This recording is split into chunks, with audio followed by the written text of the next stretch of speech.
जय जय रामकृष्ण हरी. भगवान रामकृष्ण परमहंस सुलभ वेदांत. सरदरलेली आकाड्यांची पेटी म्हणजे भिजलेली तर ती पेटत नाही. तिच्यातील काडी फार जोराने घासली तर धूर मात्र निघतो. पण कोरडी पेटी अंमळ घासा ती तत्काळ ज्योत उत्पन्न करते. भक्ताचे अंतःकरण कोरड्या पेटीप्रमाणे असते.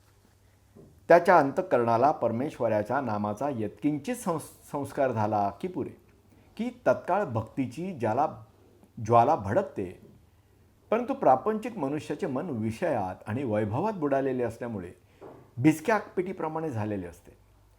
परमेश्वर प्रत्यक्ष येऊन जरी त्याच्या कानी कपाळी ओरडला तरी त्याच्यामध्ये भक्तीची ज्वाला पेट म्हणून कधी घ्यायची नाही.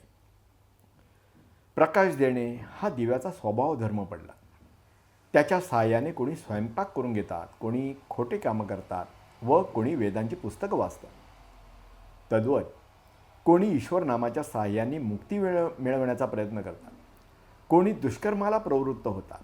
असे नाना प्रकार चालतात. पण त्याच्या पवित्र नामावर कोणताच संस्कार घडत नाही.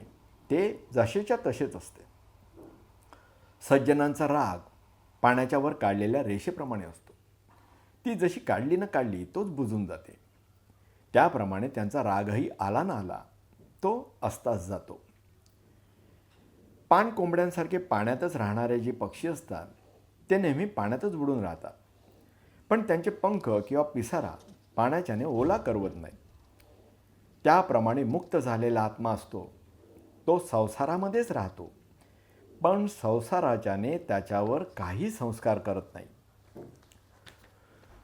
वंश परंपरागत शेतकी करणारा मनुष्य असतो तो 12 वर्षे अवर्षण पडले तरी आपली जमीन नांगरायची सोडत नाही. पण एखाद्या बनवाभाईने नवीन जमीन घेतली असेल तर 1 वर्ष पाऊस पडला नाही की त्याचं धैर्य खचून जातं. तद्वत खरा निष्ठावंत असतो त्याला साऱ्या जन्मात ईश्वर दर्शन झाले नाही तरी तो आपली भक्ती सोडत नाही. ईश्वराशी मनुष्याचा संबंध लोहचुंबकाच्या आणि लोखंडाच्या संबंधा इतका आहे. तर मग ईश्वर मनुष्याला आपल्याकडे का आवडीत नाही? पण लोखंडावर जाड चिखलाचा थर असेल तर ते लोहचुंबकाच्या आकर्षणाने जवळ येणार नाही. तद्वत आपल्यावर मायेचा जाड थर बसलेला असल्यामुळे ईश्वराचे आकर्षण त्यावर लागू होत नाही. परंतु लोखंडावरचा चिखल पाण्याने धुवून काढला तर ते तत्काळ त्याच्याशी संलग्न होईल. एका नवरा बायकोनी संसाराचा त्याग करून विरक्त होतसासी ती तीर्थयात्रा करीत क्षेत्राक्षेत्रातून फिरू लागली. एके दिवशी ती रस्त्यावरून चालत असता नवरा थोडा बायकोच्या पुढे होता. इतक्यात त्याला एक रस्त्यावर पडलेला हिरा दृष्टीस पडला. तेव्हा हा बायकोने पाहिला तर तिचे मन कदाचित लोभिष्ट होईल आणि तिच्या वैराग्य व्रताचा भंग होईल असे मनात आणून त्याने तेथे जमीन उकरून ती तो पुरून टाकू लागला. इतक्यात त्याची स्त्री तेथे येऊन पोचली आणि तिने त्यास हे काय करता म्हणून विचारले. पण ते ऐकले न ऐकलेसे करून तीच उडवाउडवीचा जबाब दिला.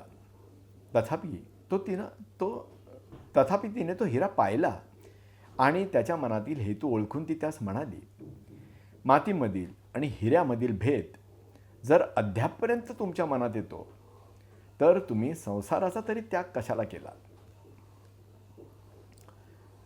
वरद्वांच्या महाराजांच्या दरबारातील शास्त्री मंडळाप्रमाणे एकदा एक वाद उपस्थित झाला की शिवदैवत थोर की विष्णुदैवत थोर. कित्येक पंडित म्हणत की शिव थोर, कित्येक प्रतिपादन करीत विष्णू थोर. असे करता करता तो वाद जेव्हा अतिनिकरावर आला तेव्हा त्यातील एका सुजाण पंडिताने सांगितले, मी शिवाला कधी भेटलो नाही व विष्णूलाही पाहिले नाही, तेव्हा मला दोहोंमध्ये थोर कोण हे कसे सांगता येईल?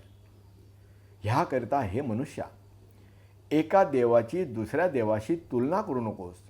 त्यातील एकाचे जरी दर्शन तू घेशील तरी ती दोन्ही स्वरूपे एका ब्रह्माचीच आहेत अशी तुला खात्री होईल.